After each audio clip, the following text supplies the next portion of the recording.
7th of September 1944. Now, a few decades after it was painted, this red cross marking indicating a hospital point was uncovered and is here to this day.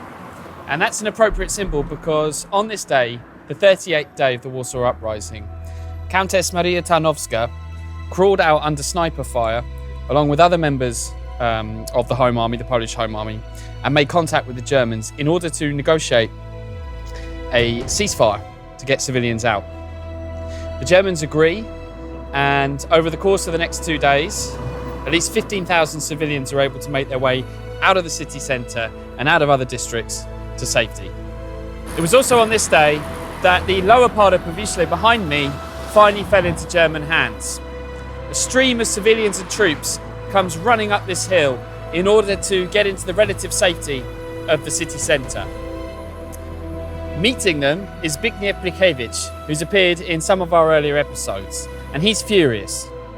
The old town took weeks to finally fall. Powiśle is falling in a matter of days.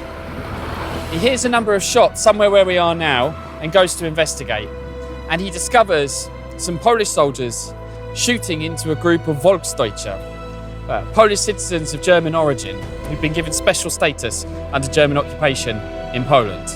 So Blichewicz immediately orders them to stop shooting into the crowd. And he looks into the eyes of the people that he's just saved. And he sees animal fear, hope, questions, terror, everything. He calls one of the men from that crowd forward and starts to question him. The man swears that he's had nothing to do with the uprising, he hasn't killed anyone, he hasn't served in the German forces. And Blichewicz looks at him, thinking that this could have been somebody that's killed any one of his colleagues. So he asks the man a question.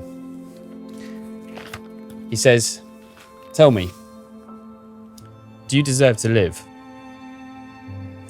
The man looks him in the eye for a brief moment before turning his gaze down to the floor. Blichewicz described how he stared at him in a dull way, perhaps tasting the power that one human can have over another. But he let him go. Thank you very much for watching this episode of 63 Days of Extraordinary Courage, where we tell the story of the Warsaw Uprising. In tomorrow's episode, you're going to hear one of the most chilling tales from the uprising that I've been able to find. It's something that was very difficult for me to record to tell you. Please tune into that episode at 5 p.m. Warsaw time, 11 a.m. Eastern Standard Time.